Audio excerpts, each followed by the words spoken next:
Après avoir achevé tous ses discours devant le peuple qui l'écoutait, Jésus entra dans Capernaum. Un centenier avait un serviteur auquel il était très attaché et qui se trouvait malade, sur le point de mourir. Ayant entendu parler de Jésus, il lui envoya quelques anciens des Juifs pour le prier de venir guérir son serviteur.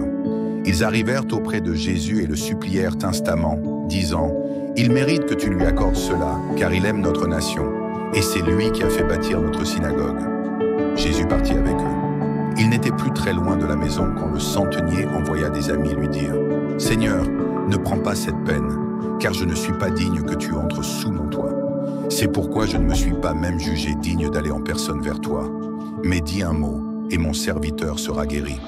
Car moi aussi je suis un homme soumis à une autorité, et j'ai des soldats sous mes ordres. Je dis à l'un, va et il va, à un autre, viens et il vient, et à mon serviteur, fais cela et il le fait. » En entendant ces paroles, Jésus admira le centenier, et se tournant vers la foule qui le suivait, il dit, « Je vous le dis, même en Israël, je n'ai pas trouvé une aussi grande foi. » De retour à la maison, les envoyés trouvèrent le serviteur en bonne santé. Le jour suivant, Jésus se rendit dans une ville appelée Naïn. Ses disciples faisaient route avec lui, ainsi qu'une grande foule. Lorsqu'il fut près de la porte de la ville, voici qu'on portait en terre un mort, fils unique de sa mère, qui était veuve. Une foule considérable de la ville l'accompagnait. En la voyant, le Seigneur fut ému de compassion pour elle et lui dit « Ne pleure pas ». Il s'approcha, toucha le cercueil, et ceux qui le portaient s'arrêtèrent. Il dit « Jeune homme, je te le dis, lève-toi ». Et le mort s'assit et se mit à parler. Jésus le rendit à sa mère.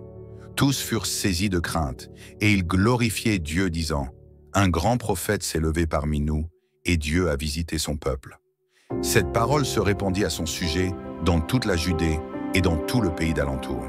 Jean fut informé de toutes ces choses par ses disciples. Il en appela deux et les envoya vers Jésus pour lui dire « Es-tu celui qui doit venir, ou devons-nous en attendre un autre ?» Arrivés auprès de Jésus, ces hommes dirent « Jean-Baptiste nous a envoyés vers toi pour dire « Es-tu celui qui doit venir, ou devons-nous en attendre un autre ?» À ce moment même, Jésus guérit beaucoup de gens de maladies, d'infirmités et d'esprits mauvais, et il rendit la vue à de nombreux aveugles. Puis il répondit « Allez rapporter à Jean ce que vous avez vu et entendu. Les aveugles voient, les boiteux marchent, les lépreux sont purifiés, les sourds entendent, les morts ressuscitent. La bonne nouvelle est annoncée aux pauvres. Heureux celui pour qui je ne serai pas une occasion de chute. » Lorsque les envoyés de Jean furent partis, Jésus se mit à parler de Jean aux foules. « Qu'êtes-vous allés voir au désert? Un roseau agité par le vent. Qu'êtes-vous donc allés voir? Un homme vêtu d'habits précieux? Mais ceux qui portent de magnifiques habits et qui vivent dans les délices sont dans les palais des rois. Qu'êtes-vous donc allés voir? Un prophète? Oui, je vous le dis, et plus qu'un prophète. C'est celui dont il est écrit. Voici que j'envoie mon messager devant toi pour préparer ton chemin devant toi. Je vous le dis, parmi ceux qui sont nés de femmes, il n'en est pas de plus grand que Jean. Cependant, le plus petit dans le royaume de Dieu est plus grand que lui. Et tout le peuple qui l'a entendu, même les collecteurs d'impôts, ont reconnu la justice de Dieu en se faisant baptiser du baptême de Jean. Mais les pharisiens et les spécialistes de la loi ont rejeté le dessein de Dieu pour eux, en ne se faisant pas baptiser par lui. À qui donc comparerai-je les gens de cette génération? À qui ressemblent-ils? Ils ressemblent à des enfants assis sur la place publique qui se crient les uns aux autres. Nous vous avons joué de la flûte et vous n'avez pas dansé. Nous avons chanté des complaintes et vous n'avez pas pleuré. En effet, Jean-Baptiste est venu, ne mangeant pas de pain et ne buvant pas de vin. Et vous dites, il a un démon. Le Fils de l'homme est venu, mangeant et buvant. Et vous dites, c'est un mangeur et un buveur, un ami des collecteurs d'impôts et des pécheurs. Mais la sagesse a été reconnue juste par tous ses enfants. Un pharisien invita Jésus à manger avec lui. Jésus entra dans la maison du pharisien et se mit à table. Et voici qu'une femme de la ville, une pécheresse, ayant appris qu'il était à table dans la maison du pharisien, apporta un flacon d'albâtre plein de parfum. Elle se tint derrière lui à ses pieds, pleurant. Elle se mit à mouiller ses pieds de ses larmes, puis les essuya avec ses cheveux, les embrassa et les oignit de parfum.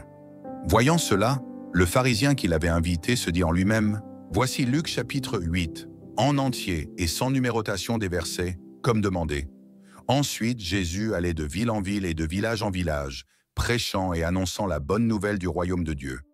Les 12 étaient avec lui, ainsi que quelques femmes qui avaient été guéries d'esprits mauvais et de maladies. Marie, appelée Madeleine, de laquelle étaient ressortis 7 démons. Jeanne, femme de Chuza, intendant d'Hérode. Suzanne et plusieurs autres qui l'assistaient de leurs biens. Une grande foule s'étant rassemblée et des gens étant venus de toutes les villes vers lui, il dit cette parabole. Un semeur sortit pour semer sa semence. Comme il semait, une partie tomba le long du chemin. Elle fut piétinée et les oiseaux du ciel la mangèrent. Une autre partie tomba sur le roc. Dès qu'elle eut germé, elle sécha parce qu'elle n'avait pas d'humidité. Une autre partie tomba au milieu des ronces. Les ronces poussèrent avec elle et l'étouffèrent. Une autre partie tomba dans la bonne terre. Elle leva et donna du fruit au centuple. En disant cela, il s'écria « Que celui qui a des oreilles pour entendre, entende !» Ses disciples lui demandèrent ce que signifiait cette parabole. Il répondit « À vous il est donné de connaître les mystères du royaume de Dieu, mais pour les autres, cela est dit en parabole, afin qu'en voyant, ils ne voient pas, et qu'en entendant, ils ne comprennent pas. Voici ce que signifie la parabole. La semence, c'est la parole de Dieu. Ceux qui sont le long du chemin, ce sont ceux qui entendent. Puis le diable vient et enlève la parole de leur cœur, de peur qu'ils ne croient et soient sauvés. Ceux qui sont sur le roc, ce sont ceux qui, lorsqu'ils entendent la parole, la reçoivent avec joie. Mais ils n'ont pas de racines. Ils croient pour un temps, et au moment de l'épreuve, ils se détournent. Ce qui est tombé parmi les ronces, ce sont ceux qui ont entendu, mais qui, en cours de route, se laissent étouffer par les soucis, les richesses et les plaisirs de la vie, et ne portent pas de fruits mûrs. Ce qui est tombé dans la bonne terre, ce sont ceux qui, ayant entendu la parole avec un cœur honnête et bon, la retiennent et portent du fruit avec persévérance. Personne, après avoir allumé une lampe, ne la couvre d'un vase ou ne la met sous un lit, mais on la met sur un support, afin que ceux qui entrent voient la lumière. Car il n'est rien de caché qui ne doive être découvert, rien de secret qui ne doive être connu et mis au jour. Faites donc attention à la manière dont vous écoutez, car on donnera à celui qui a, mais à celui qui n'a pas, on ôtera même ce qu'il croit avoir. La mère et les frères de Jésus vinrent le voir, mais ils ne purent l'aborder à cause de la foule. On lui dit, « Ta mère et tes frères sont là dehors, et ils désirent te voir. » Mais il répondit, « Ma mère et mes frères, ce sont ceux qui écoutent la parole de Dieu et qui la mettent en pratique. » Un jour, Jésus monta dans une barque avec ses disciples. Il leur dit, « Passons de l'autre côté du lac. » Et ils partirent. Pendant qu'ils naviguaient, Jésus s'endormit. Un vent violent s'abattit sur le lac, la barque se remplissait d'eau et ils étaient en péril. Ils s'approchèrent et le réveillèrent, disant, « Maître, Maître, nous périssons. » S'étant réveillé, il menaça le vent et les flots. Ils s'apaisèrent et le calme se fit. Puis il leur dit, « Où est votre foi ?»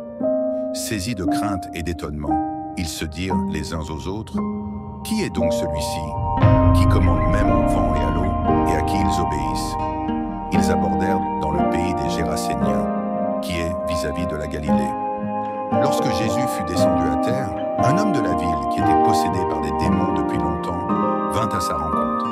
Il ne portait pas de vêtements, ne demeurait pas dans une maison, mais dans les tombeaux. Dès qu'il vit Jésus, il poussa un cri, se jeta à ses pieds et dit d'une voix forte, « Que me veux-tu, Jésus, fils du Dieu très haut? Je t'en supplie, ne me tourmente pas. » Car Jésus commandait à l'esprit impur de sortir de cet homme. Il s'était emparé de